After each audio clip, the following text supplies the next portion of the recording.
তো তখন আমি এরকম ২ সাইডে বেড ধরে দাঁড়ায় আছি। পরে বুঝতে পারছি ওখানে লাশ রাখা ও বাইরের সামনে সন্ধ্যার দিকে। আসার পর থেকে আমি একদম চুপচাপ। কোনো কথা বলি না। তো আমার আব্বা নাকি বলতো যে আমার মেয়েটা বোবা হয়ে গেছে। তোমরা কখনো যদি সরকারি চাকরি করো পুলিশের চাকরি করবে না। সরি টু সে এটা বাবা বলেছে। ডিউ সে রেসপেক্ট। নিজে পুলিশ ছিল এবং হ্যাঁ। আমার শুধু তখন একটা জিনিসই মনে হয়েছে যে কি হবে এখন আমাদের। আমার নাম হচ্ছে নুরুন নাহার শিমুল, শিমুলের বয়স কত? 38। জন্ম জেলা কোথায়? জন্ম আমার হচ্ছে সাতক্ষীরাতে, বাট আমার হোম ডিস্ট্রিক্ট গোপালগঞ্জ। শুরু করেন আপনি যেখান থেকে বলতে চান, যেভাবে বলতে চান। আমার বাবা সরকারি চাকরি করতো, সেই সুবাদে হচ্ছে বিভিন্ন জায়গায় থাকা এবং সেজন্য হচ্ছে আমার জন্ম সাতক্ষীরাতে। আমরা হচ্ছি ৪ ভাই বোন। আমি হচ্ছে ভাই বোনের মধ্যে মেজো। আমি খুব দুরন্ত টাইপের ছিলাম, কথাবার্তা বেশি বলতাম, তারপরে চটপটা ছিলাম। বাট আস্তে আস্তে সেটা হচ্ছে ৫ বছর বয়সে এসে চেঞ্জ হয়ে যায়।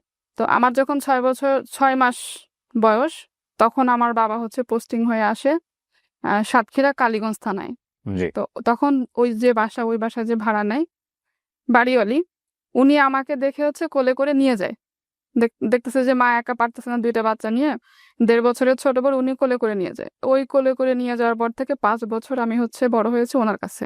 এই কোলে করে নিয়ে যাওয়ার দিয়ে জানি না দিয়ে গেছে মানে এতই ভালোবেসে ফেলেছে যে হ্যাঁ, আপনাকে সবসময় কোলে আমাকে তুলে আসে। সব সময় কোলে করে রাখতো।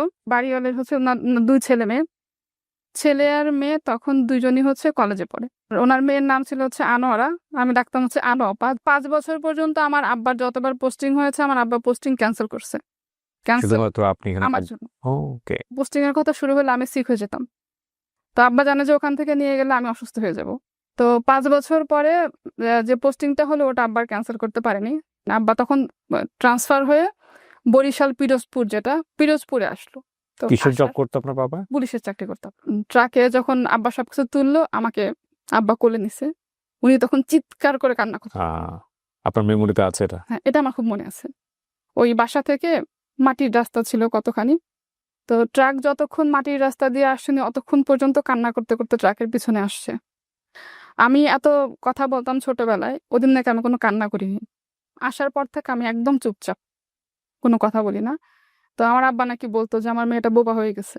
অনেকটাই ইন্ট্রোভার্ট টাইপের। ইন্ট্রোভার্ট মানে একদম এক্সট্রিম লেভেলের ইন্ট্রোভার্ট। একটা সময় পরে কি হলো, আমার ছোট চাচার সাথে হচ্ছে ওই যে আমার যে বড় আম্মার কথা বললাম, ওনার যে মেয়ে ছিল, আনো আপা বলতাম, ওনার বিয়ে হলো। তারপরে পিরোজপুরে ৫ বছর, এর মধ্যে ওনরা বেশ কয়েকবার আসছে, আমরা বেশ কয়েকবার গিয়েছি, দেখা সাক্ষাৎ হয়েছে। কিন্তু ওই যে আগের যে একটা আমি কথা বলতাম, মিশতাম, ওই জিনিসটা আমার মধ্যে ছিল না। তো এরপর থেকে হচ্ছে পড়াশোনা শুরু হলো। তো আমি ছোটবেলা থেকে আলহামদুলিল্লাহ খুব বেশি ভালো না হলেও আবার খুব বেশি খারাপ স্টুডেন্টও ছিলাম না।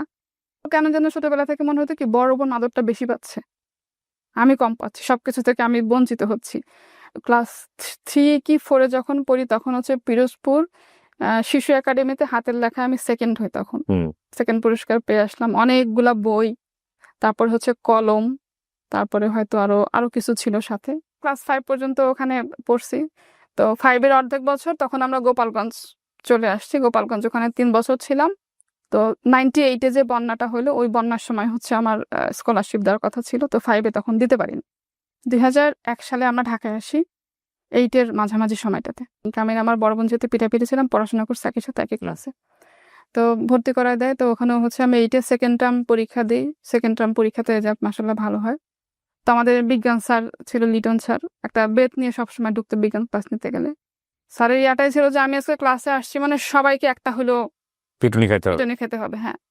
তো এসে বলতো একটা পৃষ্ঠা বা 2টা পৃষ্ঠা এরকম পড়া দিচ্ছি, এটা পড়ো, এখান থেকে শর্ট কোশ্চেন ধরবো। তো এরকম ধরতো, সবাই মার খেত। হ্যাঁ, আলহামদুলিল্লাহ আমি কখনো স্যারের কাছে মার খাইনি। আমি 1 পৃষ্ঠা হলে পড়লো, একটা প্রশ্ন করলো, আমি আনসার দিতে পারতাম।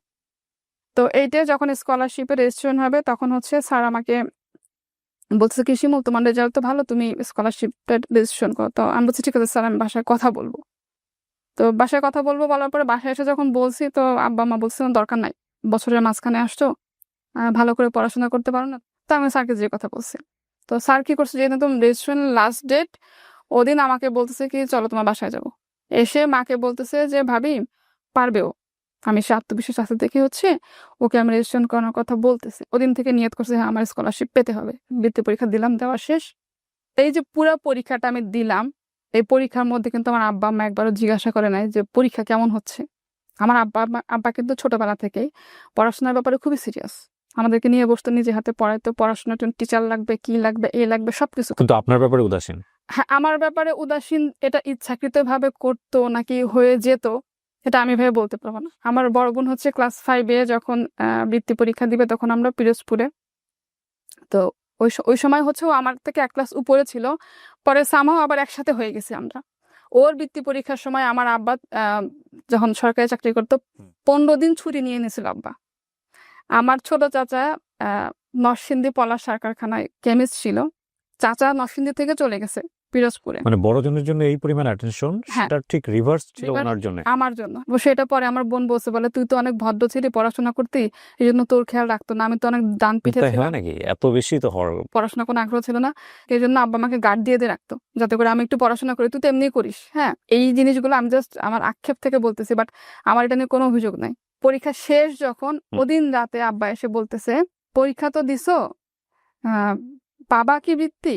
তো আমি বলছি, আব্বা যদি একজনও পায় আমি পাবো। ওকে। আব্বা গোপালগঞ্জ থেকে যখন ঢাকায় আসছে, আব্বা হঠাৎ করে চাকরি ছেড়ে চলে আসছে। আসার পরে পেনশনের টাকাটা নিয়ে আব্বা চেষ্টা করতেছে বিভিন্ন জায়গায় বিজনেস করার। যেহেতু গভর্নমেন্ট জব করছে, তার বিজনেসের কোনো অভিজ্ঞতা নাই, তার ব্যবসার কোনো অভিজ্ঞতা সো নাই। এটা ক্লাস 8-এ থাকা অবস্থায় আপনার বাবা পেনশনে চলে আসে। হ্যাঁ, আব্বা রিটায়ারমেন্টে চলে আসে। ওকে, পজিশন কি ছিল? আব্বা ছিল হচ্ছে সাব ইন্সপেক্টর। লাস্টে আব্বার পোস্টিং হয় ঢাকাতে। তা আব্বা বলে কেন আমি ঢাকায় পোস্টিং নিয়ে এই জব নিয়ে আমি যাবো না, আমার জায়গা থেকে, আমার ইথিক্সের জায়গা থেকে আমি ঠিক থাকতে পারবো না। সেটা আমি যেহেতু করতে পারবো না, আমি চাকরি ছেড়ে দিই। অনেস্ট ছিল, এবং আমাদেরকে বলে গেছে তোমরা কখনো যদি সরকারি চাকরি করো, পুলিশের চাকরি করবে না। সরি টু সে, বাবা বলেছে সে নিজে পুলিশ ছিল এবং ইভেন আমার আব্বা পেনশন টেনশন সবকিছু বিক্রি করে চলে আসছে। তারপরে ঢাকায় এসে বিভিন্ন রকম ব্যবসা শুরু করার চেষ্টা করলো, কিন্তু আলটিমেটলি কিছুই করতে পারি না আব্বা। পরীক্ষার রেজাল্ট যেদিন দিল, ওই হচ্ছে আমার বোন আবার স্কুলে যায়নি, আমি স্কুলে গেছি। আমি জানতাম না দিন রেজাল্ট দিবে। তো লিটন স্যার কি করছে, খাতা রেজিস্টার খাতা নিয়ে প্রত্যেকটা ক্লাসে গিয়ে গিয়ে নাম্বার সহ বলতেছে, নুরুন নাহার বাংলায় এত, ইংলিশে এত, ম্যাথে এত।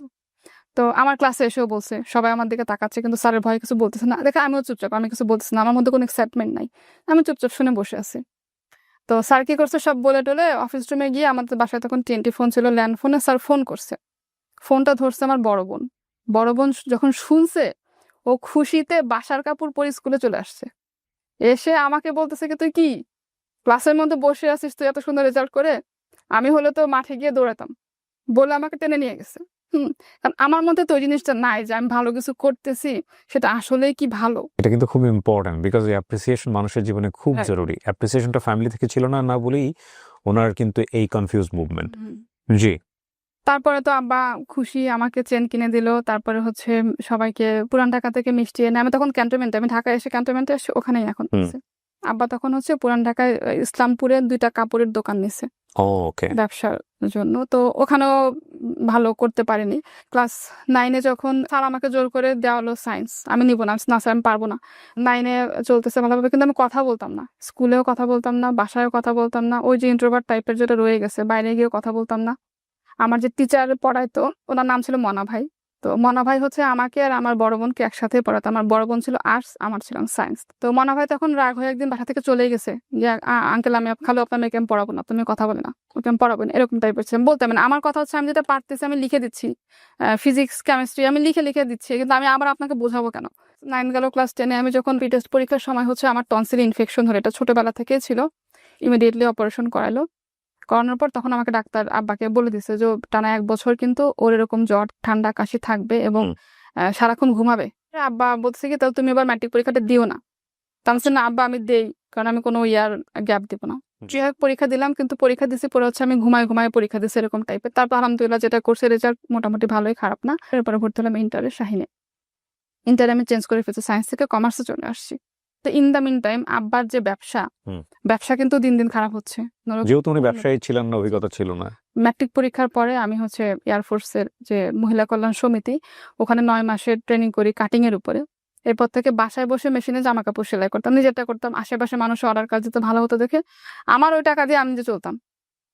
আমার তখন কিন্তু আব্বার অ্যাবিলিটি আছে, ওটা আমি চাইতাম না, যতটুকু থাকে ওটা দিয়ে আমি পূরণ করতাম। কি লক্ষ্মী একটা মেয়ে না? মানে গ্রাম, আমাদের ফ্যামিলিতে কিন্তু এটাই বলে, যে থাকে না যে মা বলে খুব শখ করে যে আমার মেয়েটা খুব লক্ষ্মী। ওনার গল্প শুনে মনে হচ্ছে যে তখন পর্যন্ত উনি খুবই লক্ষ্মী একটা মেয়ে, কোনো প্যারা নাই। মানে বাপ মায়ের না, কোনো প্যারা না। আমার প্যারা পাইনি ভাই। আমার আম্মা আমাকে বলতো যে তোকে মনে হয় আমি কখনো হাত ধরে লেখা শিখাইনি। যে তার বাচ্চা-কাচ্চা আছে তারা রিলেট করতে পারবেন, এছাড়া পারবেন না। ইন্টার সেকেন্ড ইয়ারে যখন, হুম। তখন হচ্ছে আব্বা ব্যবসায় বড়সড় একটা লস হইলো। বাসায় বসা। আব্বার ভেতর চিন্তা, সারাক্ষণ শুধু চিন্তা। চিন্তা করি, দুশ্চিন্তা কম করে চিন্তা করি বেশি আমি। তো আমি চিন্তা করতাম আব্বার কি হয়েছে, কি হয়েছে? তো পরে আস্তে, আস্তে আম্মা থেকে শুনতাম একটু। ৬ সালে যখন ইন্টার পরীক্ষা দিব, তার ২-৩ মাস আগে থেকে আমাদের ফিন্যান্সিয়াল অবস্থা মোটামুটি খারাপ বলাই যায়। ৫ বছরে কিচ্ছু করতে পারিনি, বরং যে ক্যাশ টাকা ছিল সেগুলা হচ্ছে আব্বার সব লস করছে। লস। ভাইরা কি আপনাদের ছোট ছিল? সবার ছোট। ৩ বোনের ছোট ভাই। সবাই পড়াশোনা করছে? সবাই পড়াশোনা করছে একসাথে। তার আগ পর্যন্ত আমরা কখনো দেখিনি যে আমাদের ফ্যামিলিতে কোনো সমস্যা। আমার আব্বা আমাদেরকে মানে ওই যে মাথায় রাখলে উকুনে খাবে, মাটিতে পড়লে পিঁপড়ে খাবে, এরকম করে বড় করছে। দায়িত্ববোধটা আসলে কিন্তু আল্লাহ সবার মধ্যে দেন না। ইন্টার পরীক্ষা দিলাম, আলহামদুলিল্লাহ রেজাল্ট ভালো হলো। আমার বোনও তখন ভালো করছে, ওরা আমি একসাথে পরীক্ষা দিছি। ইন্টার পরীক্ষার পরে হচ্ছে সব ফ্রেন্ডরা ভার্সিটি কোচিংয়ে ভর্তি হবে। তো আমি তখন বুঝতে পারতেছি না যে আমি সামনে পড়াশোনা কন্টিনিউ করতে পারবো কি পারবো না। হঠাৎ করে আমাদের ফ্যামিলির অবস্থাটা এরকম আস্তে, আস্তে করে ডিভাইড হয়ে যাচ্ছে। অন্যান্য ফ্রেন্ডরা সবাই কোচিংয়ে ভর্তি হচ্ছে। আমাকে স্যার বলতেছে, আমি ভর্তি হইনি। তো স্যার বাসায় ল্যান্ড ফোনে ফোন করছে, আব্বাকে বলছে যে আঙ্কেল এরকম শিমুল তো ভালো স্টুডেন্ট, মাশাআল্লাহ রেজাল্ট ভালো মোটামুটি করছে, ওকে একটা ভার্সিটি কোচিংয়ে ভর্তি করা দেন, আমার রেফারেন্স আমি ভর্তি করে দিচ্ছি, হয়তো ভালো কোথাও চান্স পাবে। তো আব্বা বলে কি যে ওকে জিজ্ঞাসা করেন ও কি বলে। আমি বলছি না আব্বা, আমি ভর্তি হব না। কারণ আমার তখন মাথায় কাজ করতেছে আমার কিছুটা করতে হবে। আমি যদি ভার্সিটি কোচিংয়ে ভর্তি হই, আমি তো সেই কাজটা করতে পারবো না। আমার এখন আছে যে আমি টিউশনই করব। ওই যে আমার স্যার ছিল, আমাকে দিয়ে যে স্কলারশিপ দেওয়া হলো ক্লাস 8-এ, ওই স্যার একটা কিন্ডারগার্টেন স্কুল ওপেন করছে। আমাকে বলছে শিমুল তুমি ওখানে জয়েন করো তোমার পরীক্ষার পরে। পরীক্ষা দিয়ে পরের দিনকে ওই স্কুলে আমি জয়েন করছি কি হিসেবে? টিচার হিসেবে? টিচার হিসাবে। ৭০০ টাকা বেতন ২০০৬ সালে। তারপর হচ্ছে এই ব্যাপারটা, কোচিংয়ে ভর্তি হয়নি। ২০০৬ সালে ৭০০ টাকা বেতন। হ্যাঁ, কিন্ডারগার্টেন স্কুল। ২০০৬ সালে আমি রিলেট করতে পারি। ২০০৬ সালে আমার রেডিও টুডেতে জয়েন। সো আমি ১০,০০০ টাকা স্যালারি পাইতাম। স্কুলগুলোতে তো এমনিতেও ভাই বেতন কম, এক্স্যাক্টলি। কেজি স্কুল যেগুলো। ১০,০০০ টাকা তখন আমার কাছে অনেক টাকা, বাই দ্য ওয়ে। কারণ আমি তখন ১,৫০০ টাকা দিয়ে ইউনিভার্সিটিতে চলতাম, ইউনিভার্সিটির হলে থাকতাম আরকি। সো ১০,০০০ টাকা পাওয়ার পরে মনে হয়েছিল আমি এত টাকা দিয়ে কি করব? সো আমি আপনাকে রিলেট করার চেষ্টা করছি। আসলে ৬০০-৭০০ টাকা তখন কত টাকা? জি। কেজি স্কুল তো এমনিতে এখনো তো কিন্ডারগার্টেন স্কুলগুলোতে বেতন খুব একটা বেশি না। তো সেই হিসেবে তখন ৭০০ টাকা। প্রথম মাসে আমি যে কয়দিন কাজ করলাম ৩০০ টাকা স্যালারি পাইছি। ৩০০ টাকা মাইনাস হয়েছে, প্লাস হ্যাঁ, হয়েছে ৩০০ টাকা। প্রথম মাসে যে কয়দিন কাজ করছে ওই কয়দিনের টাকা। ওই টাকাটা এনে মার কাছে দিছি, মা খুব খুশি। আমার মেয়ের জীবনের প্রথম ইনকাম। আব্বা কেন যেন খুশি হয়নি, কারণ আব্বার ভিতরে ওই চিন্তা, সংসারের চিন্তা ভিতরে তার। সবাই ভর্তি হয়ে যাচ্ছে, সবার পড়াশোনা হয়ে যাচ্ছে, কোথাও ভর্তি হয় নাই। তারপরে কি করলাম, একদম লাস্টে এসে কোথাও কোনো কিছু না করে আমার বোন ভর্তি হলো তিতুমিরে, আর আমি কোথাও কিছু না করতে পেরে, কোথাও কোনো চান্স, পরীক্ষা দিনে কোথায় চান্স পাবো না পেরে, লাস্টে আমি ভর্তি হলাম তেজগাঁ কলেজে ম্যানেজমেন্টে। তো ওই টাকাটাও হচ্ছে আমার খালাতো ভাই দিছিল ভর্তির ফি যেটা। তো তখন আব্বার অবস্থা খুবই খারাপ, আব্বা তখন আস্তে আস্তে করে অসুস্থ হচ্ছে। আমি স্কুলে জব করতেছি, প্লাস হচ্ছে স্কুলের পাশে কয়েকটা টিউশনি নিলাম। ১২টা-১টা পর্যন্ত ক্লাস করার পরে আমি যদি ওখান থেকে বাসায় আসি, আমার যাওয়া আসা ৫ টাকা ১০ টাকা রিক্সা ভাড়া দিতে হবে। তখন সিঙ্গারা বোধহয় ৩ টাকা করেছিল। স্কুল ১২টা-১টার সময় যখন ছুটি হতো, ২টা সিঙ্গারা কি স্কুলের বারান্দায় বসে থাকতাম। ৩টা-৪টার দিকে ২টা স্টুডেন্টকে পড়াইতাম। মানে তখন মোটামুটি আমার ৪-৫টা স্টুডেন্ট হয়ে গেছে। সারাদিন ঘুরে ঘুরে ওদেরকে পড়াইতাম। একবারে সন্ধ্যাবেলা বাসায় আসতাম। যদি স্টুডেন্টদের পড়াইতে গেলে নাস্তা দিত, সেটা খেতাম, খুবই স্বাভাবিক। এই নাস্তাটা কিন্তু আপনারা যারা দেন রেগুলার দিবেন প্লিজ। মাঝে মাঝে বন্ধ করলে এটা খুবই ব্রেনের ওপরে চাপ পড়ে এবং এটা আপনার বাচ্চার জন্যই ক্ষতিকর। আমি না, টিউশনি করেছি তো আমি জানি। আমি এই কথাটা ভাই হাসতে হাসতে বলতেছি, কিন্তু দিস ইজ দ্য আমি সিচুয়েশন। আপনাকে আমি রিলেট করতে পারি, আমি ইউনিভার্সিটি টিউশনি করেছি তো আমি রিলেট করতে পারি। এটা খুবই ইম্পর্টেন্ট এবং এমনও হতো যে পড়াচ্ছি কিন্তু খেয়াল আছে কখন নাস্তাটা আসবে। নাস্তাটা আসবে। এবং এটা আপনাদের কাছে ইম্পর্টেন্ট না হলেও এটা খুবই ইম্পর্টেন্ট। এবং আপনার বাসায় যদি কোনো টিচার এরকম থাকে তার প্রতি আপনারা এই কনসেন্ট্রেশনটা দিবেন এবং এটা খুব জরুরি। শুধুমাত্র এই মানে খাওয়া না, মাঝে মাঝে তাকে বোনাস দিয়ে দিন, মাঝে মাঝে তাকে ভালো কিছু গিফট করেন। হ্যাঁ, এটাতে আপনার সন্তান হেলদি থাকবে এবং definitely it's a kind of সাদাকা আমি মনে করি। জি। তারপরে হচ্ছে ওই স্কুলটা আমার বাসা থেকে একটু পেছন দিকে ছিল। এর মধ্যে আবার আমার এলাকার আরেকটা ভালো স্কুল থেকে একটা অফার আসলো আপনি ম্যানেজমেন্টে ভর্তি হন? ম্যানেজমেন্টে। Okay, fine. তখনও আমি কিন্তু ভর্তি হইনি, এটা ভর্তি হওয়ার আগের কথা। রেজাল্টের পরে যখন স্কুল চেঞ্জ করলাম, ওখানে চাকরি হয়ে গেল। ওখানে তখন ১২০০ টাকা বেতন। খুব একটা কলেজে আমি যেতাম না, তখন ওই যে অনার্সে ভর্তি হলাম তেজগাঁ কলেজে। তখন স্কুল বাসা থেকে একদম কাছে। স্কুলে যেতাম, স্কুল থেকে এসে গোসল করতে, করতে ৪ জন স্টুডেন্ট ৪-৫ জন আসতো। ওদেরকে পড়ানো শেষ করতে, করতে আমি আবার খেতাম। ওদের পড়া শেষ করায় আমি আবার রেডি হয়ে ওদের সাথে বের হয়ে যেতাম। সব শেষ করে বাসায় আসতে আমার ৮টা থেকে ৯টা বাজতো। ওই সময়টাতে আমার আব্বা টোটালি অসুস্থ। বেডরিডেন মানে বিছানায় পড়া। একদম। আব্বার যেটা ছিল liver cirrhosis. In the mean time আব্বাকে অনেকবার ডাক্তার দেখানো হয়েছে। কেউ বলতো না যে আপনার লিভারের এই কন্ডিশন। ৭ সালের থেকে আব্বাকে মাসে একবার হইলেও হাসপাতালে ভর্তি করতে হতো। কারণ যখন তখন আব্বার প্রচন্ড ব্যথা উঠতো, পেট ফুলে যেত। ব্যথা সহ্য করতে না পেরে মুখের মধ্যে হাত দিয়ে বমি করার চেষ্টা করতো একা একা। আশেপাশের বাসার মানুষজন দেখতো আব্বা কিভাবে চিৎকার করতেছে। অসহায়ত্ব বাবাদের অসহায়ত্ব সহ্য করা যায় না। দেখা যায় না। তখন পুরো সংসারটা চলতে হচ্ছে মানে ওই কয় টাকা আমি যে পাচ্ছি ওটা দিয়ে, প্লাস ওটার মধ্যে আব্বার মেডিসিন, বাকি ভাই বোনের পড়াশোনা। আর তখন আমার বড় বোন আবার কয়েকটা নিল, টিউশনি নিল। খরচ বেশি হবে দেখে বাসার ৫ তলা থেকে নিচতলায় আসলাম। নিচতলা বাসাটা ছোট। এই করে করে ২০০৭ গেল, ৮ গেল, ৯ সাল। পেট ফুলে যেত, চিৎকার করে সারা রাত কান্না করতো, রাতে আমরা ঘুমাতে পারতাম না। আব্বাকে নিয়ে বসে থাকতাম। মানে এরকম একটা অবস্থা। সো এমনিতে ফিনান্সিয়াল কন্ডিশন তখন খারাপ। তারপরে হচ্ছে ওই ৩ বছর আব্বার ট্রিটমেন্ট করাতে গিয়ে মানে আমার আম্মার স্বর্ণ পর্যন্ত বিক্রি করে দিছে। কিছু নাই। উল্টা আরো লোন হয়েছে মানুষের কাছ থেকে। আমাদের এলাকায় এক আপা ছিল, খ্রিস্টান উনি, ম্যাটারনিটির ডক্টর ছিল, ম্যাটারনিটি।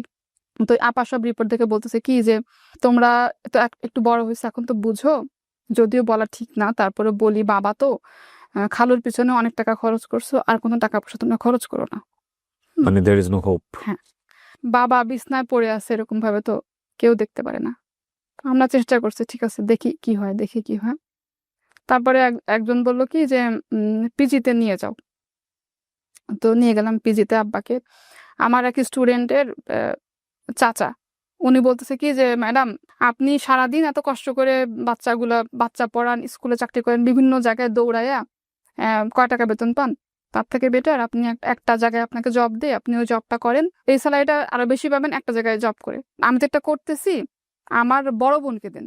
বড় বোনের হচ্ছে ২০০৯ সালের মে মাসে একটা জব হয়, এটা উত্তরাতে একটা ব্রোকারেজ হাউসে। উনি কি পড়াশোনা অবস্থায় জবে ঢুকে? পড়াশোনা অবস্থায় জবে ঢুকে। এর মাঝে ভাই আমি যখন স্কুলে জব করতাম তখন আমি ইন্টারের পরে যখন অনার্সে ভর্তি হলাম অনেক জায়গায় সিভি দিছি, বিভিন্ন অফিস থেকে কল আসতো, ইন্টারভিউতে যেতাম। তখন পর্যন্ত আপনার জীবনে কোনো মানুষ আসেনি মানে লাইক না ইউ লুক বিউটিফুল, কেউ না কেউ তো পোক করার কথা? করছে ভাই, কিন্তু ওই সুযোগটা কোথায়? তখন চিন্তা শুধু মাথায় যে আমার ফ্যামিলি, বাবা অসুস্থ, ভাই বোনের পড়াশোনা, আমাদের পড়াশোনা, ফিউচারটা কি, ভবিষ্যৎটা কি করব। এই সেন্সটা কি পরিবারের অন্যান্য ভাই বোনদের মধ্যেও ছিল নাকি আপনি খুব বেশি? আমার মধ্যে তো বেশি ছিল।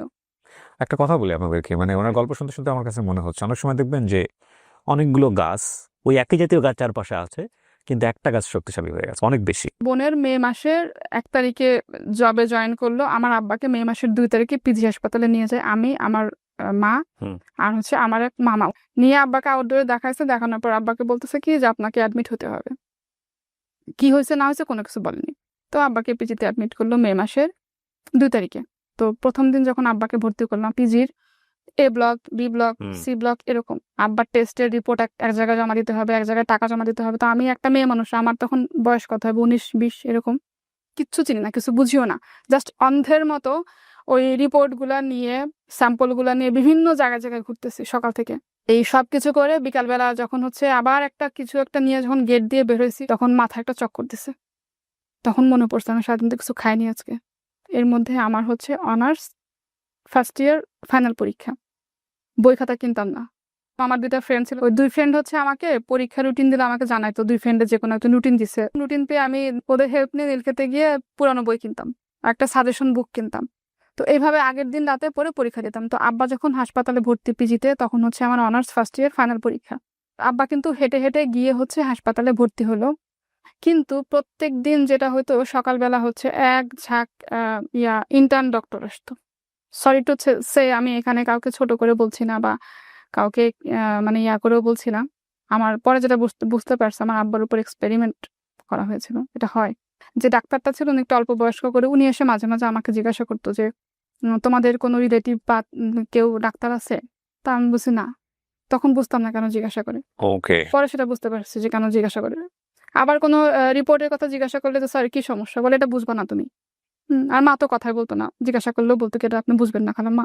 প্রত্যেক দিন সকালে আব্বার সকল টেস্ট চেঞ্জ, সকল ওষুধ চেঞ্জ, আবার সকাল থেকে শুরু হতো দৌড়াদৌড়ি, বিভিন্ন জায়গায় ব্লাড দেওয়া, স্যাম্পল টেনে দিয়ে যেত, ওটা জমা দিতে হতো, টাকা জমা দিতে হতো, আবার সন্ধ্যাবেলা রিপোর্ট আনতে হতো। অনেক সময় এমনও হয়েছে যে রিপোর্ট জমা দিতে গেছি, স্যাম্পল নিয়ে গেছি, বুঝি নাই, সন্ধ্যা হয়ে গেছে, সারাক্ষণ দৌড়াচ্ছি, খাওয়া নাই দাওয়া নাই, আব্বার জন্য সারাক্ষণ দৌড়াচ্ছি, এরকম দুই সাইডে বেড ধরে দাঁড়ায় আছি।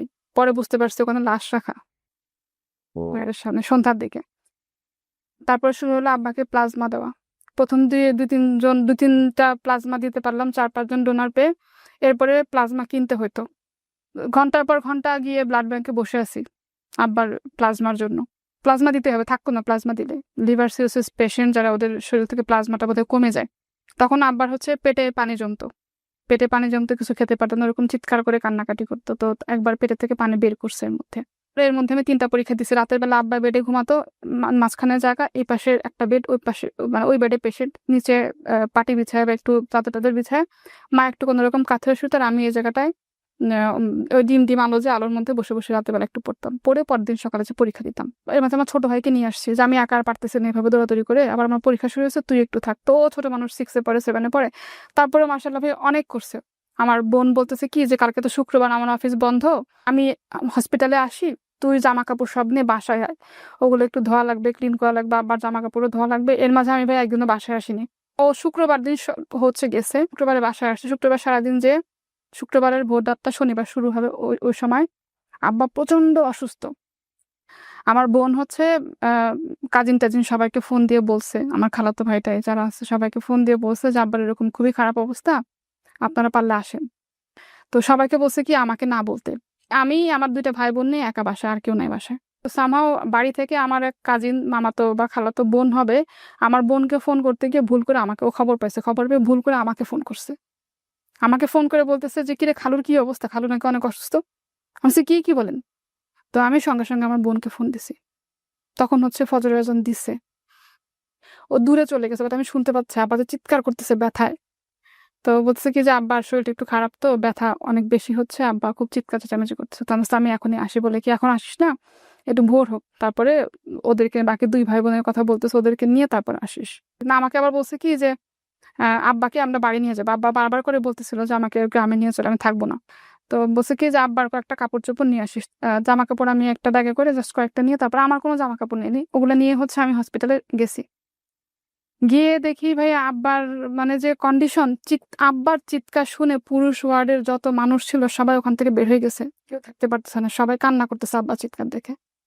আব্বা শুধু বলতেছে যে ডাক্তারকে আপনাদের হাতে পায়ে ধরে আমার পেটের পানি বের করেন। পেট ফুলে এরকম হয়েছে, পেটে ব্যথায় চিৎকার করতেছে। তো ডাক্তার আমাদেরকে বলতেছে কি যে এখন আর বের করার কোনো অপশন নাই। তো আমরা বুঝতে আব্বাকে আমরা বাড়িতে নিয়ে যাই। ও তখন আব্বার অক্সিজেন লাগতেছে, অক্সিজেন সাপোর্ট দিতে হচ্ছে, ফুল অক্সিজেন। তো বেডেই আছে। তো বলতেছে কি যে আপনারা যদি এখন গোপালগঞ্জ নিয়ে যান, অতখানি রাস্তা যেতে গিয়ে ওনার অক্সিজেন সাপোর্ট ফুল পাবে না, নিতে পারবেন না আপনারা। আত্মীয় স্বজন সবাইকে আসতে বলেন, সবাই আসুক, এসে ওনাকে দেখুক। তারপরও মনের আশা ছাড়ি না যে আব্বা তো এরকম ব্যথায় কান্নাকাটি করে। তো ডাক্তার বারবার এসে বলতেছে আপনাদের সবাইকে আসতে পারেন, সবাইকে আসতে পারেন। সবাইকে বলছি, সবাই যে যেখান থেকে পারছে আসছে। স্যালাইন চলে না, তখনও ডাক্তার এসে এতগুলা টেস্ট লিখে দিয়ে গেছে। একটু পরে নার্স এসে ভেন খুঁজতেছে ব্লাড নিতে। পরে আমরা বলছি কি যে আপনারা যে ব্লাড নিবেন, যে মানুষটা স্যালাইন চলে না, ব্লাড কিভাবে নেবেন? বিকাল হচ্ছে, আস্তে আস্তে করে আব্বার চিৎকার কমে যাচ্ছে, আর দোয়া পড়তেছে, কিন্তু প্রচুর কষ্ট পাচ্ছে। তো মাগরিবের সময়টা, তখন আত্মীয় স্বজন সবাই বলতেছে কি আমার বড় বোনকে যে যেহেতু তোমার আব্বা অনেক কষ্ট পাচ্ছে, তুমি যেহেতু বড়, তুমি একটু নামাজ পড়ে আল্লাহর কাছে দোয়া করো যে যদি তুমি তাকে রাখতে চাও তো ভালোভাবে রেখে যাও, না হয় তোমার জিনিস তুমি তোমার কাছে ভালোভাবে সুস্থ ভালোভাবে নিয়ে যাও, তো কষ্ট দিও না। তো এরকম আব্বা এরকম শোয়া, আর মাথার কাছে আব্বার 2 হাত ধরে এরকম দাঁড়ানো, আব্বার দোয়া পড়তেছে। আমার মা পার কাছে বসা, ছোট ভাই বোন সবাই দাঁড়ানো, আমরা সবাই মুখে পানি দিচ্ছি, আর আমার বোন হচ্ছে বারান্দায় গিয়ে নামাজ পড়লো। নামাজটা পড়ে জাস্ট এসে দাঁড়াইছে আব্বার কাছে, এসে একটু মুখে পানি দিছে। ওই সময়টা হচ্ছে আব্বা মারা গেল, ঠিক মাগরিবের সময়। তা আমি তখন হাত ধরাবে, তো সবাই কান্না করছে, আমি কান্না করিনি। কেন করিনি ভাই আমি জানি না। আমার শুধু তখন একটা জিনিসই মনে হয়েছে যে কি হবে এখন আমাদের।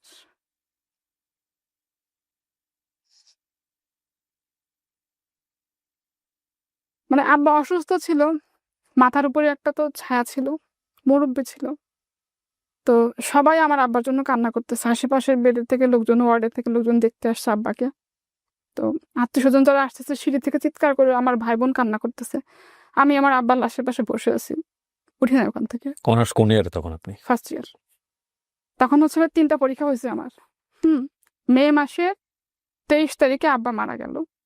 মানে আমরা ঢাকায় আসছি মেইনলি হচ্ছে আমার বড় খালা, আমার খালু জব করতো আর্মির, সেই খালা থাকতো ক্যান্টনমেন্টে, ওই সুবাদে আমাদের ক্যান্টনমেন্টে আসা। তো খালারা আমাদের মাথার উপর, ভাইয়েরা অনেক বড় একটা সাপোর্ট হিসেবে সবসময় ছিল। বড় বোনের তখন খালার ছোট ছেলের সাথে রিলেশন, ওই সময়টা ভাইয়েরা সবাই আসছে, হসপিটালের বিল টিল সব হচ্ছে ভাইয়েরা দিছে।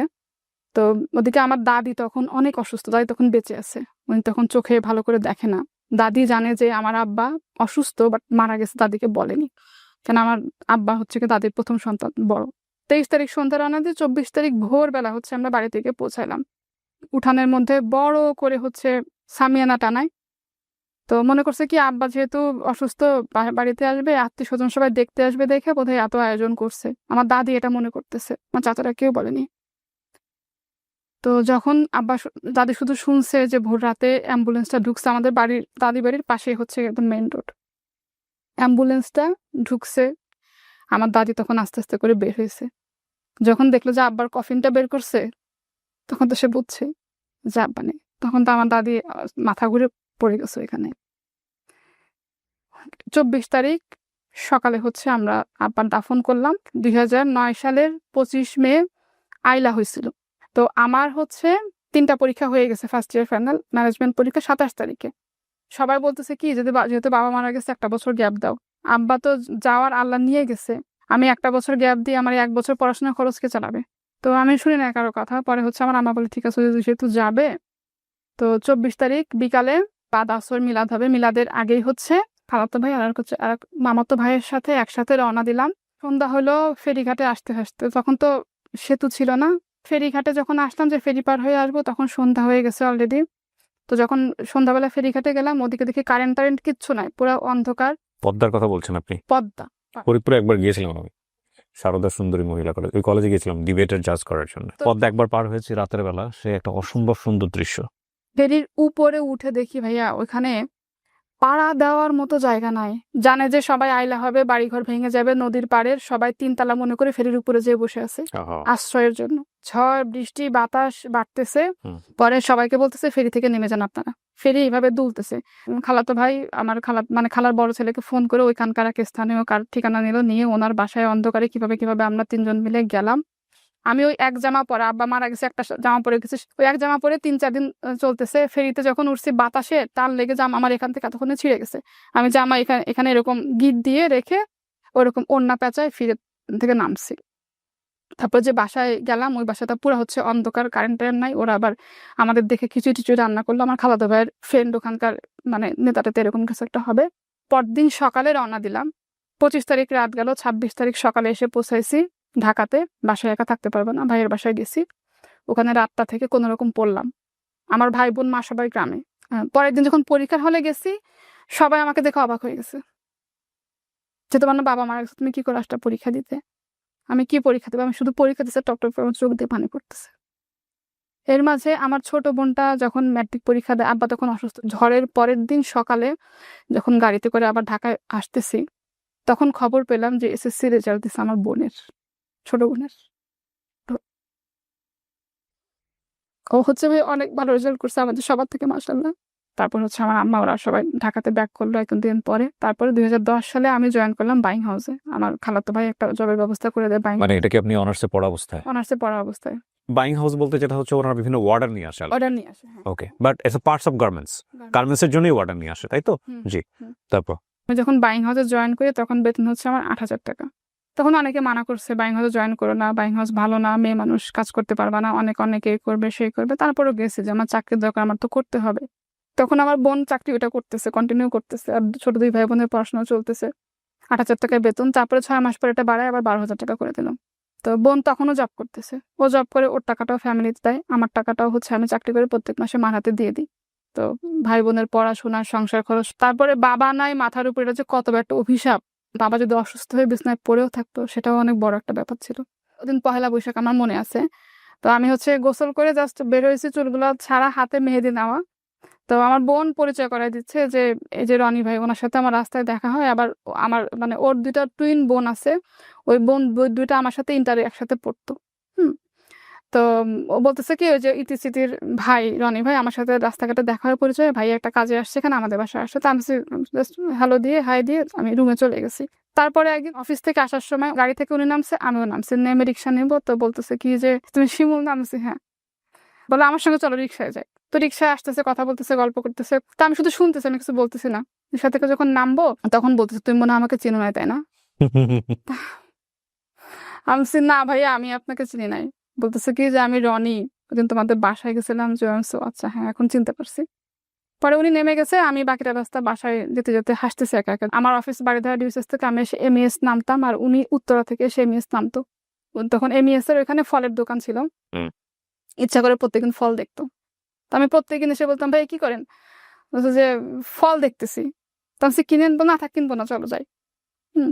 চলো যাই বলে আমরা একসাথে রিক্সায় করে আসতাম। তো আমাদের ওই যে দেখাটা হচ্ছে এতটুকুই, দেখা সাক্ষাৎ কথাবার্তা। রিক্সায় যেতাম সকালে, রিক্সায় আসতাম। তারপরে হচ্ছে এরকম একদিন বলতেছে যে তোমার সাথে আমার একটু কথা আছে। বসলো একটা রেস্টুরেন্টে, অফিস শেষ করে বসে আমাকে প্রপোজ করলো, বলল। আগে থেকে বুঝতেন যে হ্যাঁ, কিছু একটা হতে যাচ্ছে? বুঝতে পারছি। তো পরে আমি বললাম যে দেখেন আপনি আমার ফ্যামিলিতে কথা বলেন। তখন আমার বড় বোনের বিয়ে হয়নি।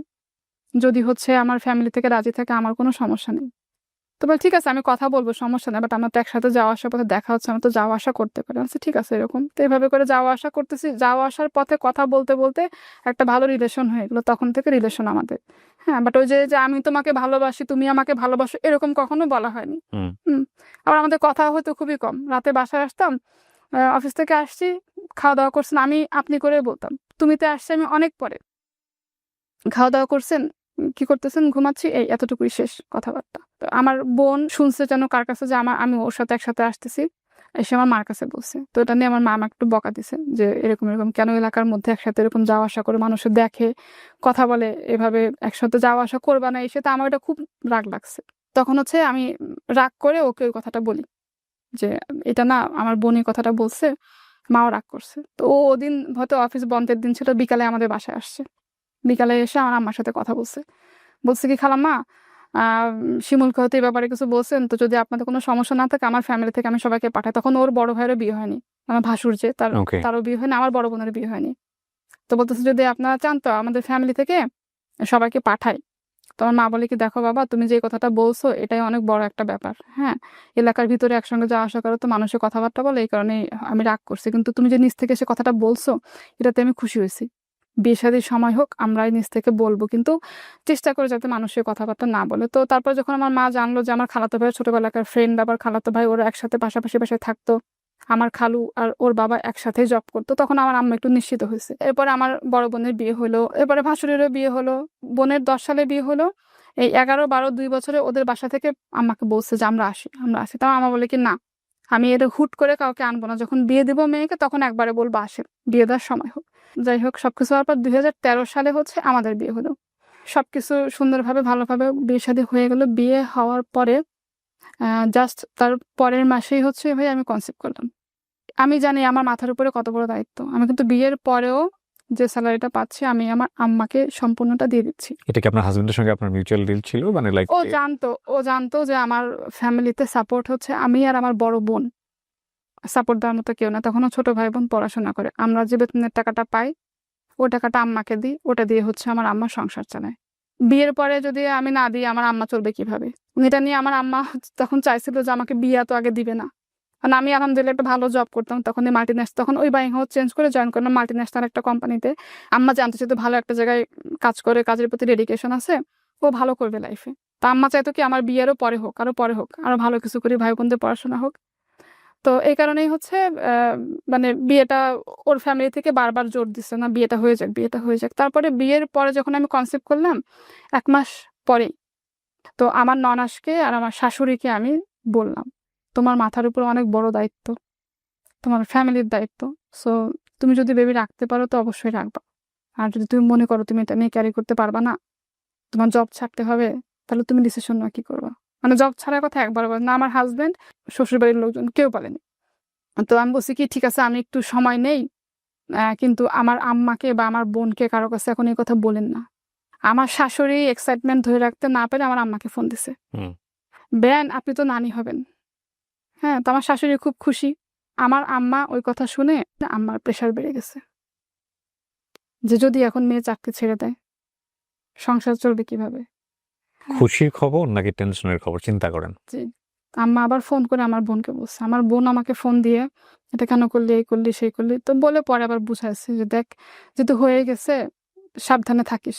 ও তখন বেবি নেওয়ার প্ল্যান করতেছে না, 3 বছর হয়ে গেছে ওর বিয়েরও, তখন বেবি নেয় নাই। অনেক বড় ভুল বোধহয় করে ফেলছি, তখন নিজের কাছে ফিল হচ্ছে এটা।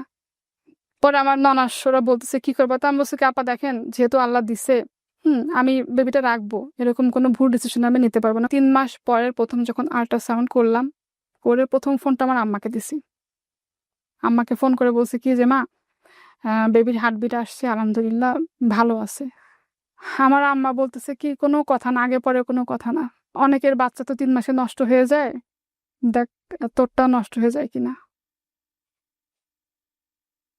তো তখন আমি মানে এটা আমার সারা জীবনের কষ্ট। প্রেগনেন্ট অবস্থায় একটা মায়ের জন্য কতখানি কষ্ট এটা আমি জানি। দেন আমি ফোন রেখে দিছি, আমি কোনো কথা আর বলিনি। তো হয়তো মার জায়গা থেকে মা ঠিক ছিল, আমি এই কথা কখনো কাউকে বলি না, আমার হাজবেন্ডও জানতো না।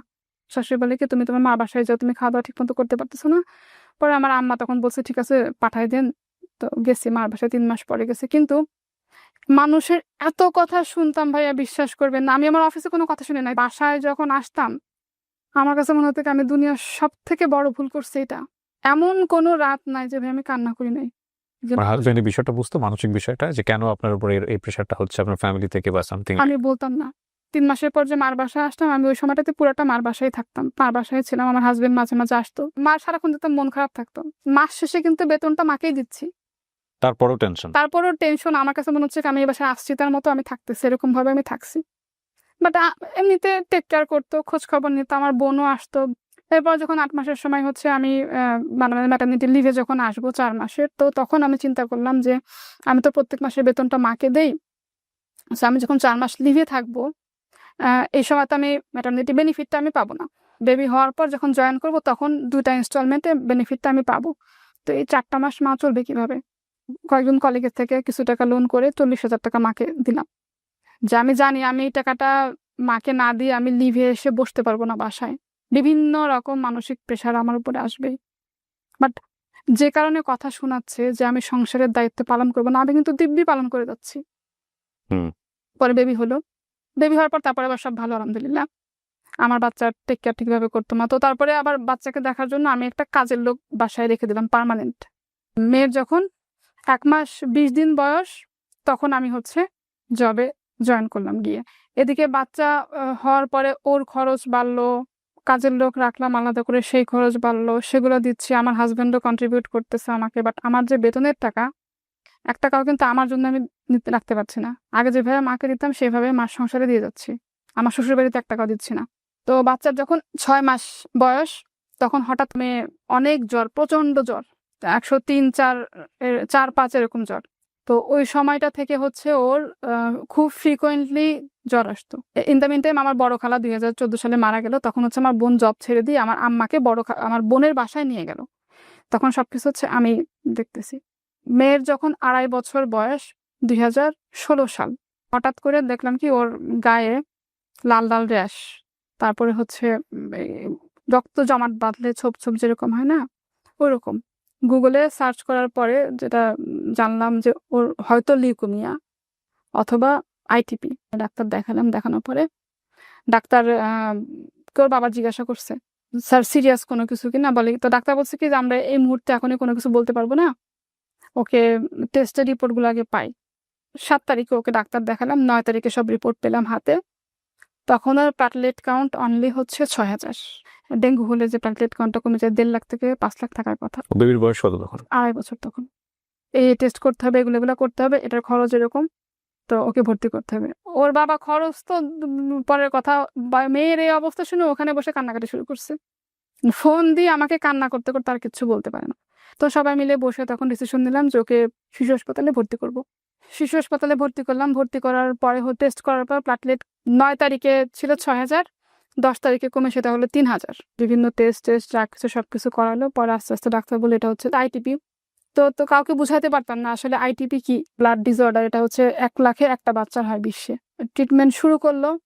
ওরা বলছে এটা লেন্দি ট্রিটমেন্ট, অনেকদিন সময় লাগবে, কিন্তু আমাদের তখন ফিনান্সিয়াল অবস্থা কিন্তু এত বেশি ভালো না। এর মধ্যে ওকে প্রথমে স্টেরয়েড দিল। স্টেরয়েড যেটা খেলে হচ্ছে মানুষ মোটা হয়ে যায়। 1 সপ্তাহের মধ্যে ওর ওয়েট 3 গুণ বেড়ে গেল। তারপর হচ্ছে খাওয়ার রুচি বেড়ে গেল। 2.5 বছর বাচ্চা একটা মুরগি এক জায়গায় বসে খেয়ে ফেলতো। একটা সংগ্রাম শেষ তো আরেকটা সংগ্রাম শুরু। ইন দ্য মিন টাইম আমি কিন্তু অফিস আমার চলতেছে ওখানে বসে, মেয়ের স্যালাইন চলতেছে, ইনজেকশন চলতেছে, ও ঘুমাচ্ছে, আমি ল্যাপটপে বসে কাজ করতেছি। ইন দ্য মিন টাইম আমি স্যালারিটা পাচ্ছি, মেয়ের ট্রিটমেন্টের খরচ না দিয়ে আগে মাকে টাকা দিচ্ছি। 21 দিন পরে যখন হচ্ছে দেখি ওর কোনো ইমপ্রুভমেন্ট নাই, ডাক্তারকে বললাম যে আমরা ওকে নিয়ে যাবো, বলে কি আপনাদের বন্ড সই দিয়ে নেওয়া লাগবে, এই অবস্থায় বাচ্চাকে নিতে পারবেন না। তো বলতে তাহলে যেহেতু আপনার নিয়ে যাবেন আমরা আইভিআইজিটা করাই। 21 দিনে প্লাটলেট কাউন্ট 10,000-এর উপরে আর 1,000-ও বাড়ে নাই, 10,000। 21 দিন পরে যখন আইভিআইজি যখন শেষ হলো, 6টা ইঞ্জেকশন দেওয়া, তখন ওর প্লাটলেট কাউন্ট বেড়ে হলো 1,30,000। তখন ডাক্তার বলে কি এখন আপনারা নিয়ে যেতে পারেন বাচ্চাকে, কিন্তু এত কিছু করে যেহেতু প্লাটলেট কাউন্টটা বাড়ছে, 1 সপ্তাহের মধ্যেই হচ্ছে এটা আবার ফল করবে।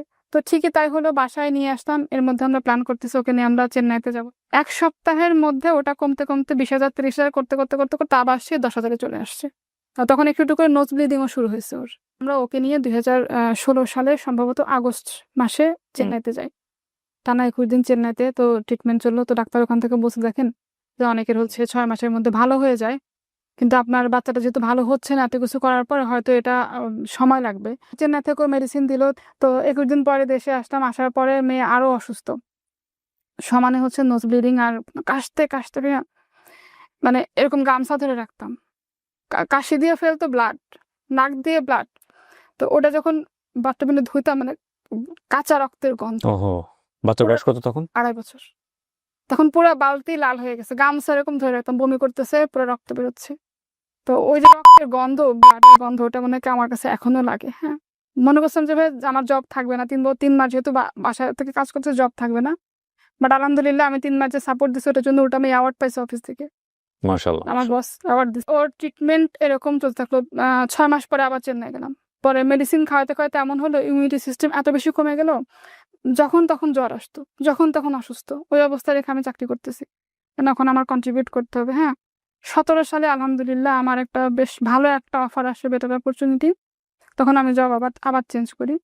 তখন 17 সালটাতে একটু ভালো স্কুলে ভর্তি করবো। তো তখন আমার শাশুড়ি বলছে কি তাহলে তোমরা কাজ করো, তোমার মা যেখানে থাকে ওই বিল্ডিং এ বাসা নাও, ওকে স্কুলে নিয়ে যাবে, এই কারণে। হ্যাঁ, তো আসলাম, আলাদা আসলাম। তো তখনও আমার কন্ট্রিবিউশন, আমার আম্মাকে আমি টাকা পয়সা দিয়ে যাচ্ছি, আমার মেডিসিনের জন্য, ভাইয়ের পড়াশোনার কিছু টাকা পয়সা, ছোট বোনের, ওরাও স্ট্রাগল করছে। আমার ভাই বোনরা সবাই প্রচুর স্ট্রাগল করছে। আব্বা মারা যাওয়ার পর থেকে আমার ডায়াবেটিক, প্রেশার, তার প্রত্যেক মাসে আমার ডাক্তার দেখাতে হতো, মেডিসিন লাগতো, সবকিছু চলতেছে। 16 সাল থেকে ওই যে মেয়েকে নিয়ে শুরু হলো, বছরে 2 বার করে চেন্নাই যেতাম। যতবার গেছে অতবার ব্যাংক লোন করে নিয়ে যাচ্ছি। আবার এসে লোন পরিশোধ করতে না করতে আবার 6 মাসের মধ্যে আবার মেয়েকে নিয়ে চেন্নাইতে যাও। তো এইভাবে করেও কিন্তু ওর কোনো ইমপ্রুভমেন্ট নাই। যখন তখন জ্বর, যখন তখন অসুস্থ। প্লাটলেট কাউন্ট 10,000 ওর থেকে 1,000-ও বাড়ে না। ওকে যে স্কুলে ভর্তি করবো যে পড়াশোনা করতে পারবে কিনা, স্কুলে যেতে পারবে কিনা, সেটাই তো সন্দেহ। আবার ডাক্তার বলছে ওর কোথাও কাটলে সহজে ব্লাড বন্ধ হবে না, ব্যথা পেলে গোল গোল চাকা হয়ে যায়। ডাক্তার বলছে স্কুলে যদি ভর্তি করেন, যদি আল্লাহ না করুক খেলাধুলা করতে গিয়ে পড়ে যায়, মাথায় লাগলে ব্রেন হ্যামারেজ হবে, থাকবে। এই অবস্থায় আপনি আপনার ফ্যামিলি চালাচ্ছেন। তখন একটু কমে আসছে। প্রেসক্রিপশন আমি ভাবে চালে দেখাতে পারি নিয়ে আসছি, এত বড় প্রেসক্রিপশন, রাতে ঘুমাতে পারতাম না। হঠাৎ করে ব্লিডিং শুরু হয়েছে, পুরো বালিশ মাখাই গেছে, ঘুমের মধ্যে ব্লিডিং হচ্ছে, টিস্যু এরকম ধরে দিয়ে রাখছে, টিস্যুর পর টিস্যু ভিজতেছে, নোজ ব্লিডিং হচ্ছে, গাম ব্লিডিং হচ্ছে। সারা রাত মেয়েকে নিয়ে বসে আছি, মেয়ের 102-3 জ্বর, সকালে গিয়ে আবার অফিস করতেছি, বোন দেখতেছে, মা দেখতেছে, কাজের লোক দেখতেছে, এরকম করে সে 2016 সাল থেকে এই পর্যন্ত চলতেছে। যদিও এটা কোনো জেনেটিক সমস্যা না, তখন একটা বাচ্চা নিয়ে এত দৌড়াদৌড়ি করতেছে, এত কষ্ট করতেছে, এত স্ট্রাগল করতেছি, সেকেন্ড বেবিটা নিয়ে আমরা কিভাবে আবার এত দৌড়াদৌড়ি করবো, এই প্ল্যান করে কোনো বেবিও নেই। ইন দ্য মিন টাইম আম্মার অবস্থাও আরো আস্তে আস্তে খারাপ হচ্ছে, হুম। অসুস্থতা আম্মার কিন্তু বাড়তেছে, আম্মার খরচও ওদিকে বাড়তেছে। হ্যাঁ, এর মধ্যে ছোট বোনের বিয়ে হয়েছে, তো ভাইও পড়াশোনা করতেছে, সবকিছু মিলে সবাই মিলে চেষ্টা করতেছে আম্মার ট্রিটমেন্টটা করানোর জন্য। তার মধ্যে জব করে আমি হচ্ছে ভাই বোনদের মধ্যে একা। করোনা যখন হলো, করোনার টাইমটাতে আমারও তখন করোনা হয়েছে। টানা 5 দিন প্রায় বাসায় হচ্ছে অক্সিজেন সাপোর্টে ছিলাম, এত ক্রিটিক্যাল অবস্থা ছিল, প্রচুর খারাপ অবস্থা। আমার বোনের হাজবেন্ডের একসাথে। পরে আমি করলাম কি, আমার হাজবেন্ডকে মেয়েকে দিয়ে হাজবেন্ডকে পাঠিয়ে দিয়েছে আমার শ্বশুর বাড়িতে। তারপরে বাসা আসার পর আমার হাজবেন্ডেরও হলো, কিন্তু আল্লাহর রহমত মেয়ের হয়নি। ওই সময়টাতে আমার অফিস হচ্ছে উত্তরাতে, তো আমি ক্যান্টনমেন্ট থেকে করোনার পরে জার্নি করে যেতে পারতাম না। মানে এত বেশি জয়েন্ট পেন, এত বেশি ব্যাক পেনে যে বসে, এগুলো এখনো আছে, এই যে ব্যাক পেন এখনো বসে আছে, আমি শক্ত হয়ে আছে পিঠের মধ্যে, তো যেতে পারতাম না। পরে আমার হাজবেন্ডকে বললাম কি, চলো তাহলে আমরা উত্তরা চলে যাই। হুম। তো তখন 2020 সালে করোনার পরের টাইমটা তো উত্তরের বাসা নিলাম। করোনার পর থেকে আমি মেন্টালি মানে খুবই ডিপ্রেসড। পরে ডাক্তার দেখাইলাম, ইভেন রোকাইয়াও করাইলাম। পরে বলে কি, আপনি একটা বেবি নেন, একটা বেবি নিলে হয়তো আপনি একটু স্ট্রেস থেকে বের হয়ে আসতে পারবেন। তারপরে প্ল্যান করলাম সেকেন্ড বেবির। পরে আলহামদুলিল্লাহ কনসিভ করলাম। এর মধ্যে জব কিন্তু জবের জায়গায় চলতেছে।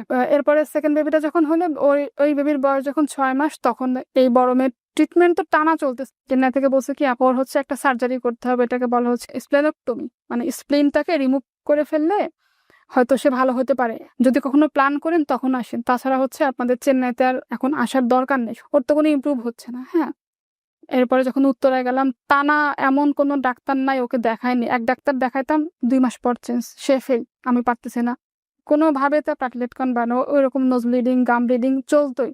ইন দ্য মিন টাইম মা হচ্ছে হার্ট অ্যাটাক করলো একবার, মাকে ভর্তি করা হলো হার্ট ফাউন্ডেশন।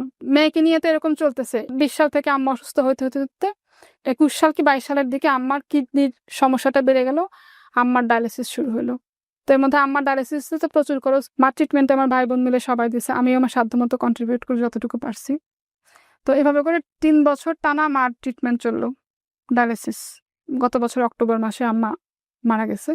এর মধ্যে ছোট ভাইকে বিয়ে দিলাম, ও সংসার হইলো, ও জব টপ করতেছে। কিন্তু এই যে মেয়েকে নিয়ে স্ট্রাগল, এরকম হয়েছে একটা মেডিসিনের দাম 1000 টাকা, 30 দিনে 30টা মেডিসিন।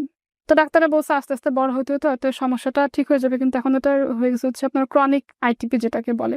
মানে এভরি টাইম বেঁচে থাকা যুদ্ধের মতো করে। জি, বাট আমার যে লাইফের স্ট্রাগল, আমার যে জব 15 বছর ধরে যে আমি চাকরি করতেছি, এই 15 বছর জবের মধ্যে একটা দিন আমি ব্রেক নিইনি।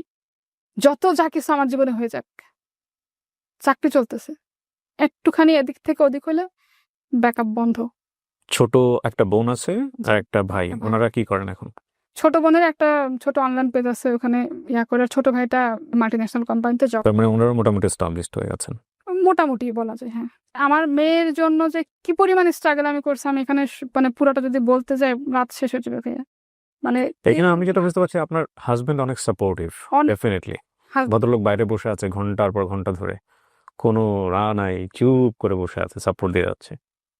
এবং ফ্যাক্ট ইজ দ্যাট আমাদের প্রত্যেকেরই জীবনে কম বেশি সংগ্রাম আছে।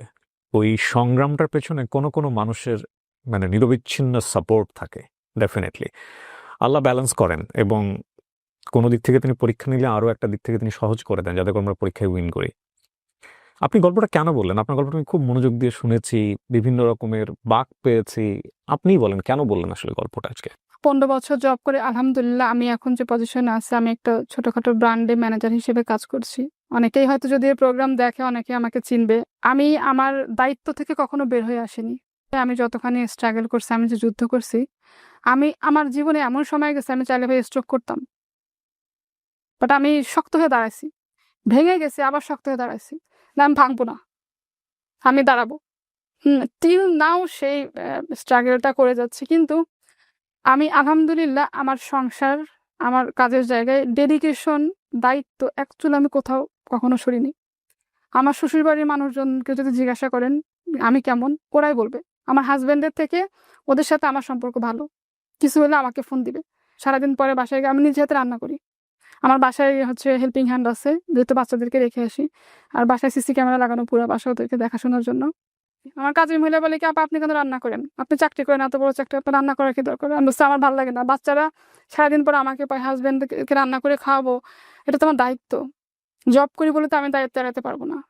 এমন কোনো ঈদ নাই আমি আমার শ্বশুরবাড়ি, বাবার বাড়ি সবার জন্য কিনি নাই, করি নাই। যত কষ্ট হোক, যত সমস্যা হোক, আমার শাশুড়িকে, আমার আম্মাকে আমি একই রকম শাড়ি দিছি।